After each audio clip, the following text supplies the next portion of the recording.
I always start off by just asking if you can just introduce yourself, who you are, and what you've been up to. Sure. I'm Sarah Falcon. I'm a marketing consultant based in Brooklyn.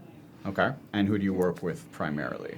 So I work with a bunch of different companies. I've had the luck of working with like small indie beauty brands, big like industrial companies.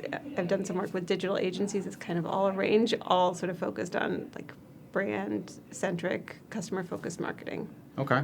And how would you say you differentiate yourself a little bit from the competition? It's a great time to be a marketer, as you know, like the technology's gotten so much easier. Right, doing a video now is so much better than it used to be. It's so much easier and so much less expensive. So there's a lot of marketing tools available. Everyone has an iPhone and can take a photo, or a smartphone and can take a photo. So a lot of tools have made marketing a lot easier, but I kind of position myself as a creative pragmatist. I've done this for a while. It's been about 15 years. I started like in 2004, where it was really sort of bare bones. And so I understand a lot of the technologies and I understand the strategies and how to make something interesting, specific to companies, and pragmatic, like doable. Like this is something we can do tomorrow. This is something we can do in 6 months and next year. And that's really the position that I play in. Yeah. Do you think that's it's a good thing and a bad thing, which is technology, in the sense that, yes, it's easier for people to do things, but because it's easier, they tend to want to do it themselves, and it doesn't necessarily mean they're going to do a good job of it, right? Someone can go online and build their own website. Someone can use their phone and create their own video, but is that going to be good enough for them to get the results that they're looking for? Yeah. Technology, I always think of it as you need some space for a balance. There needs to be a strategic plan, and you need to sort of think, like a website's a big deal. You need to select the platform. You need to have a strategy. You need to have it integrated with all the platforms that you're using. But there should be room to play when the latest new chatbot comes out, so that you can see what happens, because we don't know yet. I think it's easy to get very distracted because there's new technology every day. And so Pinterest comes out and everyone says, Pinterest is great for driving traffic to your website, but it might not be the traffic you need or the traffic you want. So you can expend a lot of energy kind of playing in all spaces and trying all technologies, but without really focusing on what your own ecosystem is that creates the customer experience you want for your customers, then it's really easy to get distracted. Yeah, I think people want to be everywhere, but sometimes being everywhere means you're not really going anywhere, right? Right. You're just going to be too focused on trying to be on every channel when maybe there's only one channel that really is really relevant to what you do, and you're going to get the most out of that one channel, right? Yeah, there's value in depth and expertise, and also just resource management. It just takes as we've all experienced, right? It takes a lot of energy to be on social media. It takes a lot of mental and emotional energy. So, and it takes a lot of resourcing to do it really well. So figuring out where you're going to play and have expertise, I think can be really beneficial, especially for smaller and medium-sized businesses. For big ones who have a lot of resources that can play in all these things, then it's a little bit different. If you're Gary Vaynerchuk and you want to push out to every channel at all times, and you have the people to do it, then you do that. And go for it. But if not, now, would you say you tend to work more with that smaller startup type style company, and where you have to kind of figure out, okay, we have limited resources, so let's be very strategic in the way that we use those resources? Yeah, I work with small and medium businesses, and generally with a specific brand that they're trying to have their customers experience. So it's maybe they don't want to be in all places at all times. Maybe Snapchat is too young for the brand. Maybe Pinterest is just right because it's a lifestyle wellness brand, and you want to sort of give that visual and educational focus. So it just really, it depends on the brand. But I usually am in the small and medium business space. Okay, and so if someone comes to you, startup, small company business, and I think that's something a lot of entrepreneurs go through, is that start. Right? Like branding. It's super important. Where do I start? Yeah. Right? You'll hear that story of the entrepreneur who spends 2 weeks designing the logo but completely forgot to develop their product. Right. So they get trapped in that kind of oh no, the I has to have that dot instead of that dot. Okay, great, but what about the rest of your business? Right. So how do you get someone started? What would you say is the first step into developing your brand strategy? Right. Yeah, it's everyone wants a business card, right? The first step to starting a business is getting your business card. There's a lot of creative work that goes to starting a business, right? Figuring out the logo, figuring out the colors, figuring out the business cards. I just take a sort of strategic plan and action plan approach. So, like, what are we trying to accomplish? Who are the people that we're trying to talk to, and where do we want to talk to them? Where do we want to live? Is it mostly Instagram and email? Is it chat on our site and Snapchat? Like, figuring out like what's sort of the marketing technology combination that builds the ecosystem that we want to have to create the customer experience we want. It's a little bit convoluted, but it's really about figuring out like, who are we, what's different about us, who do we want to talk to, where are they, and how do we build the technology and the processes to do that well and efficiently. Yeah, I think that's the question, is where are the people we're trying to reach? Right. Right, they're not everywhere. Yeah. They're not everywhere. Not all the channels are the same. I'm also curious to know, we've talked a lot so far about online marketing. Is there any offline strategies that you also use in combination? Yeah. Because a lot of the people we've interviewed, there seems to be a trend now going a little bit back towards offline. Yeah. Because the online market is so saturated that you have to find creative ways to get noticed, and sometimes that involves offline strategies. Yeah, and there's still conferences that can be really important. There's a lot of event marketing that's really interesting and really separating. Right, we're seeing a lot of brands that began as direct-to-consumer brands having storefronts now, especially in New York, right? Zola, which is a wedding registry website, now has a flagship in New York. So they're trying to have an experience that they're creating.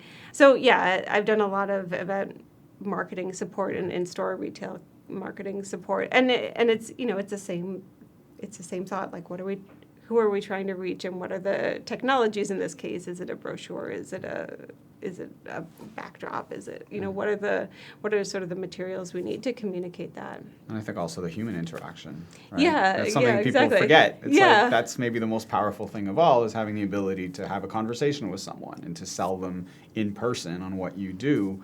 And that conveys a little more emotion. It conveys a little more reality, Right. instead of just getting a brochure or a business card or a website.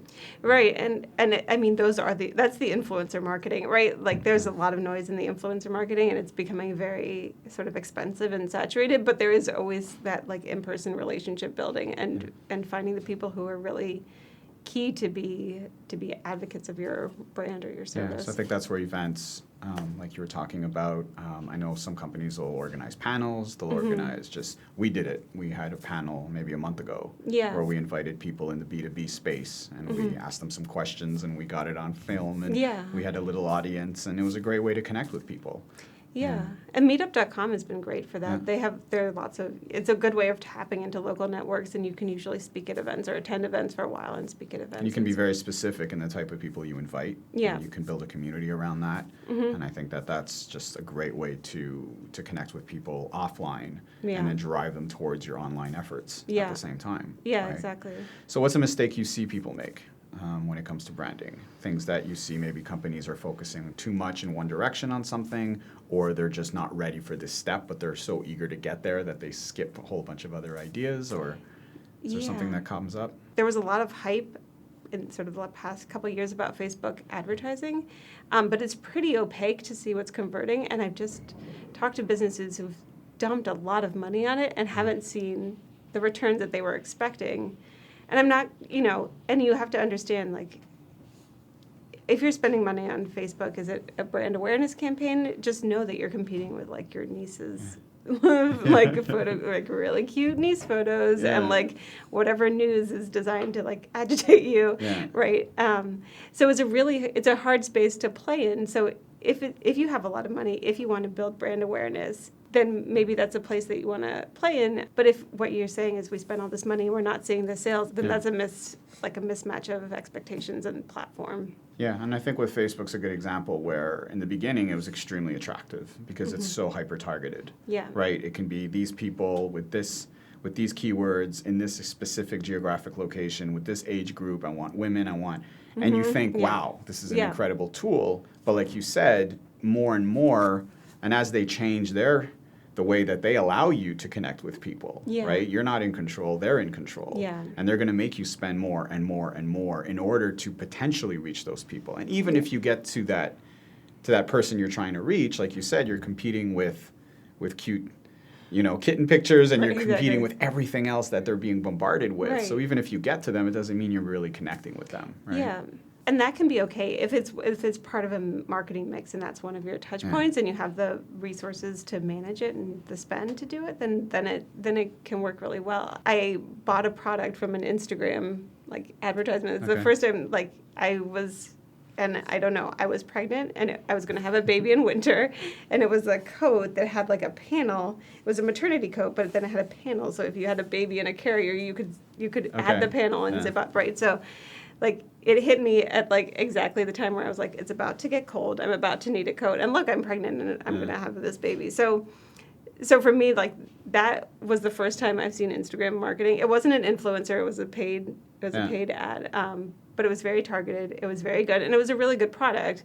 And I evangelized it on the street. People ask me about it. Like I've given the address out 10 times, literally to like men and women who are like that coat makes sense. So there is a way to do it if you have a hero product, if you have the timing really right, if you have the audience really right, that you can make that switch all the way through to purchase or kind of the action that you want. But otherwise, I think most of the time, it's really a brand awareness. And it's interesting because you're bringing up the point that, yes, there are people you study, you're in marketing, you're a marketer, but you're also a consumer. Right? So when you end up on the other side, where you become the consumer, the first thing you're thinking is like, hey, wait a minute, how did they get me? Yeah, I know. How did this work? How is it that I've purchased this thing that I saw on Instagram? How did that happen? And then you start thinking strategically, oh, okay, they did this, they did this, they did this, and then that probably helps you to then take that information and use it in your own strategies, right? Right. You need that kind of empathy with your customer of trying to see where they're going to be and where they're going to play. And this is where AI is getting so interesting and smart these days, is that, I started email marketing in 2004, and we do like cutting segments by hand, right? Like you had to have this Excel list, you had to chop it down, you had to kind of try to figure out what you could target and where you could target. And now AI is making that kind of marketing so much smoother and easier and smarter. It's it's nice. Yeah, I think especially the way that it can follow you everywhere now, right? If you search something on Google, and the next thing you know, you're on YouTube and videos for that are popping up, and then you're on Facebook and there's an ad for that same thing. And no matter where you go, it just seems like you're being followed by that thing. And I think for companies, it's extremely attractive. But it requires strategy. You have to really make sure that all of those channels are developed, and that your product is well presented, and that the visuals are there, and that everything's in place. Right. And this company that I bought the coat from, they know that in a year I'll have a 1-year-old, more or less, right? I bought him everyone who buys maternity clothes, with that segmentation and that knowledge of your product ordering history, you can target in the future. And that ability to do that, and sort of the structures to do that smoothly and easily and on a very individualized level, is really exciting. It's what makes marketing really fun these days. So thinking of your customer in a long-term way, right? So it started with maternity, but maybe they're thinking, okay, well, now this person eventually is not going to need maternity clothes anymore, but how else can we continue to build a relationship with her, with the consumer? Exactly. So how would that work in B2B? Right? Is it a similar approach? Because obviously you're trying to create a long-term relationship with your customer. So what do you think there's a difference there between the B2C and the B2B? Do you see where are the similarities in the way that you use those platforms? Yeah, I mean with B2B there's just the depth of customer information that you have. I mean the sales team and the accounts team, they know the people they're talking to, right? They know who's having a baby, right? They know who's going to be retiring. There's a wealth of information. So figuring out how to get that information into tools that you can then use to market to is really the opportunity. And they're really building those processes so that you capture that information and you have kind of a systematic way of doing that easily and quickly. It gives you really, really powerful tools. And there's also sort of the learning that goes on, the merchandising, the product upselling that bots and recommenders can really help do on the B2B side. Nice. So what's something coming up, like a trend that you see coming up maybe in the next year or so that maybe we're not focusing on too much right now, but that you think is going to start gaining in terms of importance in the way that companies use different marketing technologies or maybe offline ideas or strategies?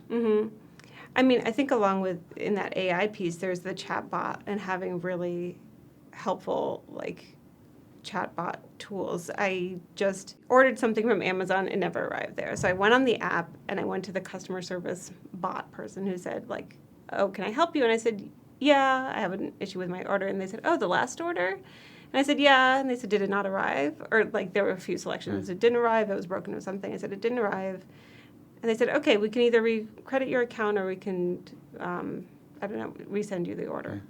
So I selected resend the order, and that was it. It was like a 1.5-minute transaction. And Amazon has figured out that, like, it is worth their money to automate this so that they don't have to have resources spending the time doing this whole, like, customer service transaction process. And it was a great experience for me. Like, I am totally confident that, like, if I order again from Amazon and it doesn't show up, if I'm not home, whatever happens, I know that the like friction to resolving this problem is so light. So I think that, and especially in B2B where you have those touch points and you have all that customer service, figuring out like what are the conversations and how to do that in a friendly way that's automated and smooth and easy that reduces that friction and like delights your customers and is not extremely expensive. I mean, it costs whatever. It was a $15 item. They reshipped it. But it saves them so much effort. So I think figuring out those moments of making the customer experience like smoother and easier in a way that serves your business and your revenue and your margins is really the opportunity. Yeah, we had another person we talked to who was saying how in the software space, he was exploring the software that he was thinking about using for his own company. And while he was on the website, and this was later in the evening, he was at home just kind of, searching through some stuff. And then this chatbot popped up. It's like, hey, do you have any questions? Yeah. And he's like, yeah, actually I do. And because of the smoothness of that interaction, he went on to purchase that software. Yeah. Because it wasn't them trying to hard sell him. It wasn't some person that he had spent about half an hour trying to get through on the phone. Yeah. It was just this very simple, hey, can I help you with something? Right. And having that person now, whether that's, an AI behind that interaction or an actual person, I think there's good and bad for both. But yeah, I think there's more and more, I think what you said was really smart, is just making it as smooth as possible to have that interaction, right? Right. Yeah, and then the business can focus on sort of the deep relationships and the high level, right? The in-person events, the deep relationships, the high level strategy, the sort of plans and processes to grow the business, and less on sort of the like actual like roll your sleeves up customer service, marketing, like work. It's really I think you got to be careful though and not overdo it on technology, because once in a while people get frustrated. They're like, I need to talk to a real person now. Right? Like, this is a problem. This isn't working. Right. So I think companies have to be careful a little bit with that. Yeah, chatbots are great, but make sure there is someone available somewhere if the person's not getting the solutions that they're looking for. Yeah, for sure. And that that's really the question that I'm always asking is like, what's the customer service experience you're trying to create, and how does the technology serve that, and what technology doesn't serve that? So maybe you're a business that's like a family-owned business that prides itself on having personal relationships. So what you want is not a chatbot. You want a phone number that pops up and say like, having a problem, call us anytime. Like someone will pick up the phone, or if we're busy, we'll call you right back. Like maybe there's like thinking about what the tools are and how they actually really serve your business. And trying to let go of like an expectation of like this is what everyone is doing or this is what is needed or wanted, but really spending some time and thought on figuring out what it is that you're trying to do. So one last question that I usually like to ask people, because we do use video quite a bit, is how does video fit into your strategy? Is it something that you use regularly? And if so, how do you, because we talked a little briefly before about how you can go from a super high-end, polished, almost television quality video all the way down to someone with their own iPhone creating something. Right. So how do you use it? And if so, what are some of the ideas that you have in terms of video? I worked recently with a digital agency that worked, an e-commerce agency, and the president is very sort of dynamic and loved doing video. Fantastic. So we did a lot of video, and what we developed was a really like a 30-point process of getting from like conception through to having something that we could put on Facebook and Instagram and LinkedIn. And so what we did is we really built out a strategy for for video and a process so that anyone could jump in and take over pieces of the process. So I think video is hugely important. I think it's really impactful. I think for brands looking to do it, I call it like eating every part of the buffalo so that you're making the most of the effort of making a video, because it does take effort. You know, like you have this lovely studio, you have like time and effort and the effort of editing. So thinking strategically about what is the video we're going to do, what are the platforms it's going to show on, how do we need to structure it, and how do we need to use it? You know, where do we put it on the web? Where do we put it on third-party sites? How do we use it on social media? And building out that process and that calendar for making the most of the video. Yeah, I think that's a really good videos you're point. doing. And that's something that we try to make people understand in video is that, great, you have this one video that you spent so much time producing, wonderful. What are you going to do with it?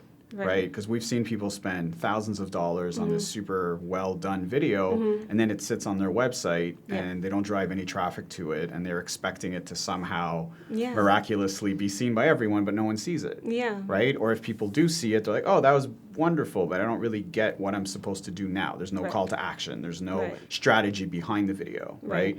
Or then you'll have people who, on the other side, they create smaller, less highly produced videos, but they do it consistently. And in the beginning, they're not seeing great results. But then over time, they realize, like, oh, look, that video I released a few months ago is getting some traction now. And then suddenly they have a much better strategy. So though the video quality maybe isn't the same, the strategy behind it is so strong that it almost makes the quality of the video a little less important. Because the message is clear, the storytelling is clear, the consistency is there. So I think it's that balance, right, in between those two. Have some decent quality to your video, but also make sure that you're using it strategically and in the right way.